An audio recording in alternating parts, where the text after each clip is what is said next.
کہ جی وہ خواتین یہاں پر ہیں، اور باقی بیوروکریسی سے تھا کہ پتہ نہیں کیسے ریسیو کریں گی. بڑا اچھا بیوروکریسی نے مریم صاحبہ کے ساتھ ٹریٹ کیا ہے، بڑا زبردست جا رہا ہے، کمال جا رہا ہے.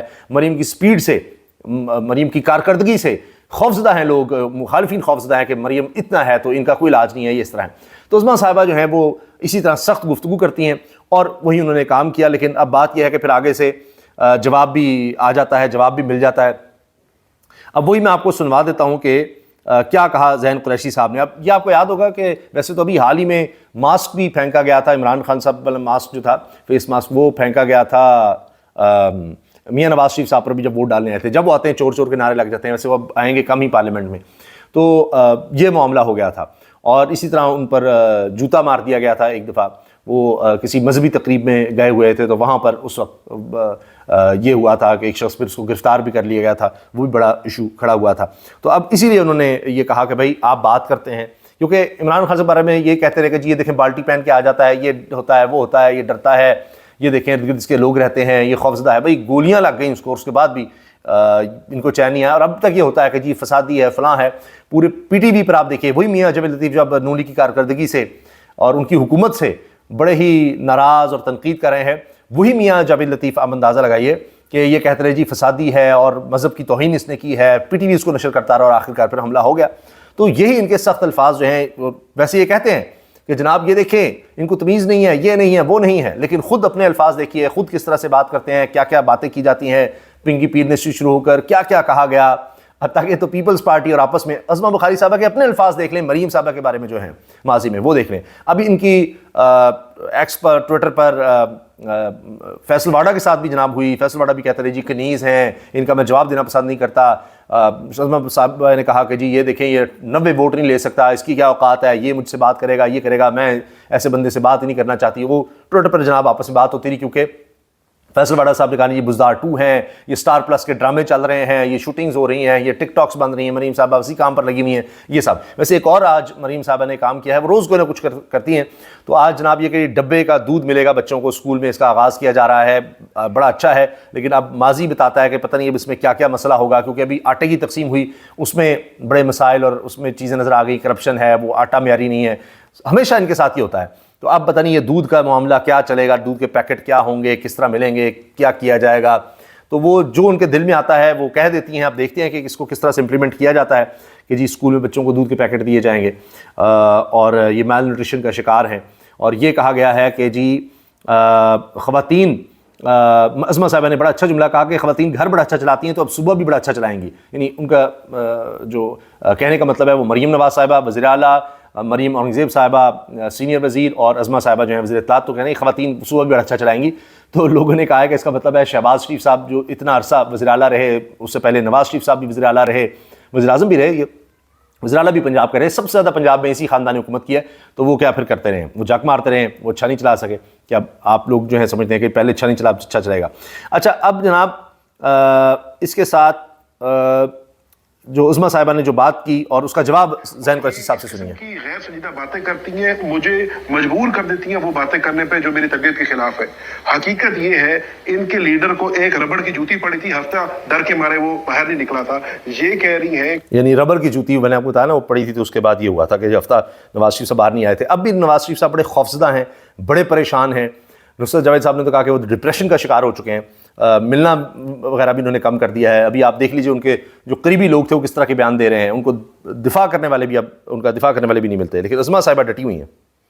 سابق وزیر اعظم کو گولیاں لگے، وزیر آباد میں اس پہ قاتلانہ حملہ ہو.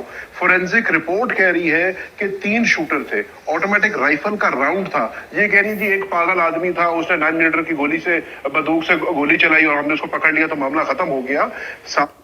یہ دیکھیں کہ جی بس وہ ایسے کوئی تھا ہی نہیں معاملہ، کچھ ایسا خاص تھا ہی نہیں، اور گولیاں پتہ نہیں کہاں سے آ گئی، فلاں آ گئی، ان کے پر پہلے بھی حملہ ہو چکا ہے. تو ایک تو تمسخر اڑانا اور پھر اس کو ایسے کرنا کہ کوئی اتنا ایشو نہیں تھا، یا اس طرح کے جیسے پتہ نہیں بڑا زبردست کام ہو گیا تھا. ایک وزیر اعظم کے اوپر قاتلانہ حملہ ہوا ہے اور ان کی جان کو ابھی بھی خطرہ ہے. یہ اب اطلاعات و نشریات کی وزیر بن گئی ہیں. کیا وزیر کو زیر دیتا ہے کہ وہ تمسخرے اڑائیں, مذاق کریں؟ ان کو اس چیز کو سنجیدہ لینا چاہیے. میں نے آپ کو پہلے بتایا تھا یہ ایک ڈھونگ ہے, یہ کہنا کہ جی سیکیور بام ڈسپوزل اسکواڈ کرنی ہے, یہ کرنی ہے, وہ کرنی ہے. جیل کے اندر بام ڈسپوزل کون روٹین میں ہوتی ہے. اچھا اب یہ بھی آ رہا ہے وہ جو جیل میں ملاقاتوں کا تھا اس کا بھی وہ جواب دے رہے ہیں کہ جی وہ ملاقاتوں پر پابندی لگ گئی. تو اس پر اب یہ کہا جا رہا ہے کہ شیر فضل مروت نے یہ بات کی ہے کہ جی اب ایک میکنزم طے کیا جائے گا, اور پہلے بھی ہفتے میں 2 دن ملاقات کا تھا وہ جاری رہیں گی, اور جس سے عمران خان ملنا چاہیں گے صرف وہ لوگ ملیں گے. اب وہاں بھی یہ معاملہ طے ہو رہا ہے. باقی یہ کہا گیا کہ جی مشقیں ہوئی ہیں کہ اگر وہ اٹیک ہوتا ہے اڈیالہ جیل پر تو پتہ نہیں پھر کس طرح سے نمٹا جائے گا. جو لوگ آئے بڑی زبردست مشقیں ہوئی ہیں, بڑے اچھے طریقے سے ان کو ڈیل کیا گیا اور سارا معاملہ جو ہے اس کو نمٹایا گیا.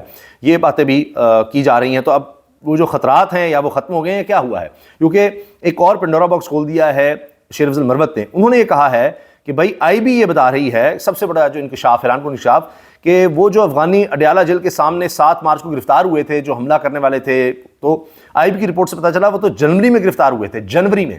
تو اب یہ دیکھنا ہوگا کہ اتنا بڑا جھوٹ کون بول رہا ہے, کیا وہ دہشت گردی تھے, نقشے تھے یا نہیں تھے, یہ سب کیا ہوا ہے. تو اس سب کو دیکھنا ہوگا کہ وہ جو 3 افغانی دہشت گردوں کا کہا کہ 7 مارچ کو تو جنوری میں گرفتار ہوئے تھے. تو ایک اور جھوٹ جو ہے وہ بے نقاب ہو گیا ہے. تو اب فیک نیوز حکومت خود پھیلا رہی ہے, تو پھر کہتے ہیں فیک نیوز کے خلاف ہم اقدامات کریں گے. اور میڈیا سے ان کو بڑا ایک خوف اور تنگی ہے, اس لیے یہ چاہتے ہیں جی سارے چینلز ہی بند ہو جائیں. اگر کوئی سچ بات کرتا ہے, کوئی مینیج نہیں ہوتا اشتہاروں کے ذریعے, دھونس دھمکی کے ذریعے, تو اس کو بس پھر بند ہی کر دیا جائے. تو ٹیلر نیوز انہوں نے بند کر دیا ہے. ابھی پتہ نہیں اور کس کس کی باری آئے گی. جو تو دب کے رہ جائے گا وہ شاید چلتا رہے, باقی کسی کو نہیں چلنے دینا. یہ ہے ان کی سپیڈ, یہ ہے ان کی کارکردگی, اور اس طرح سے جناب یہ ملک چلایا جا رہا ہے, اور اس کو آگے بھی اسی طرح ہی چلانا ہے. یہی ان کو آتا ہے اور اس میں یہ مہارت رکھتے ہیں, اسی لیے اسی معاملے پر یہ آگے بڑھ رہے ہیں. اب آپ یہ دیکھیں کہ انہوں نے جو لفظ بولے, عظمہ صاحبہ نے بھی کامران شاہد صاحب کے پروگرام میں, کہ جی دہشت گردوں اور منہ پھٹوں کی ڈکٹیشن پر تو حکومت نہیں چلے گی. تمیز سے بات کریں گے تمیز سے جواب ملے گا, بدتمیزی کریں گے بدتمیزی لیں گے, دہشت گردی کریں گے ڈنڈے کھائیں گے. یہ حاجیوں کی حکومت نہیں ہے.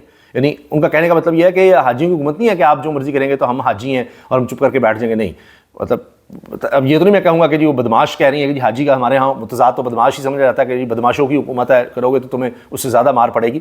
تو وہ یہ کہنا چاہ رہی ہیں کہ نہیں, حکومت میں ہوتے ویسے کم ہی ایسے الفاظ بولے جاتے ہیں کہ دھمکیاں دی جائیں. حکومت کا کام نہیں ہوتا, ان کا کام ہوتا ہے ویسے چیزوں کو ٹھنڈا کرنا. لیکن یہ وہ کہہ رہی ہیں کہ جی حاجیوں کی حکومت نہیں ہے, یہاں ہمیں نمٹنا آتا ہے اور دیکھنا کیا کریں گے.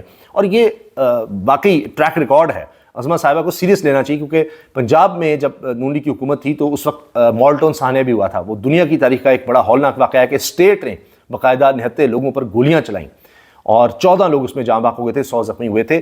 یہ واقعہ ہوا ہے, اور اس کے بعد آج تک جناب وہ کیسز ایسے پڑے ہوئے ہیں. نہ رانا ثناء اللہ صاحب کو کچھ ہوا, نہ شہباز شریف کو, جبکہ ان کو ذمہ دار ٹھہرایا گیا تھا اس میں. اور جے آئی ٹی بھی کئی دفعہ یہ بدلتے رہے, اور وہ جو جوڈیشل انکوائری تھی اس کو بھی ادھر ادھر کرتے رہے. تو یہ اس لیے ان کے تھریٹ کو عظمہ صاحبہ جو کہہ رہی ہیں اس کو بڑا سیریس لینا چاہیے. یہ نہیں سمجھنا چاہیے کہ بس یہ خاتون ہے اور وہ ایسی بات کر رہی ہے یا غصے میں بات کر رہی ہے, نہیں. اور جب وہ کہہ رہی ہیں کہ ہم کوئی حاجی نہیں ہے تو اس پر سمجھ لیں. اچھا پھر جناب یہ انہوں نے کہا ہے, عظمہ بخاری صاحبہ اردو نیوز پر انٹرویو دیتے ہیں کہ تحریک انصاف کے پروپیگنڈے کا مقابلہ کرنا مشکل ہے.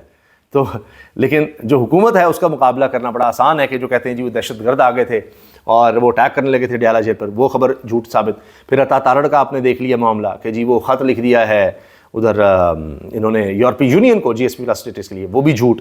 تو خود آپ دیکھ لیجئے کارکردگی اور بیانات اور باتیں آپ دیکھ لیں کہ کیا ہوتی ہیں. ایک اور بڑی خبر جو تحریک انصاف کے لیے ظاہر دھچکا ہے, شاید ان کو یہ بھی پتا تھا کہ ریلیف ملنا مشکل ہے, لیکن پشاور ہائی کورٹ سے پھر بھی امیدیں تھیں. اب دیکھتے ہیں سپریم کورٹ میں جاتے ہیں نہیں کیا ہوتا ہے. کہ لارجر بینچ 5 رکنی بینچ نے بھی تحریک انصاف یعنی سنی اتحاد کونسل کی درخواست مسترد کر دی ہے کہ ان کو مخصوص نشستیں ملیں.